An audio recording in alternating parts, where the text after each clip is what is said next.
जबकि दूसरी जानिब नून लीग के कायद मियां नवाज शरीफ की वतन वापसी का ये मामला है। ज़राए के मुताबिक मियां नवाज शरीफ ने 21 अक्टूबर को लंदन से पाकिस्तान के लिए टिकट बुक करवा लिया है। मियां नवाज शरीफ लाहौर एयरपोर्ट पर शाम 6:25 पर लैंड करेंगे। आपको बताएं कि नून लीग के कायद मियां नवाज शरीफ की वतन वापसी का ये मामला है।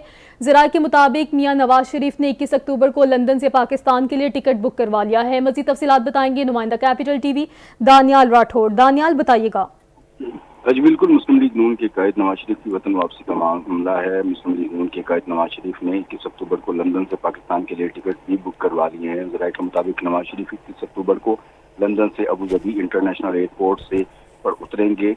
नवाज शरीफ 21 अक्टूबर को अबू धाबी से पाकिस्तान के लिए ही रवाना हो जाएंगे। नवाज शरीफ ने निजी एयरलाइन की परवाज 2-4-3 की एडवांस बुकिंग जो है वो भी करवा ली है और नवाज शरीफ ने पाकिस्तान के लिए निजी एयरलाइन की बिजनेस क्लास की टिकट बुक करवाई है। नवाज शरीफ निजी एयरलाइन के जरिए अल्लामा इकबाल इंटरनेशनल एयरपोर्ट लाहौर में शाम 6:25 पर जो है लैंड कर जाएंगे। जी ठीक है दानियाल राठौर, आपका शुक्रिया।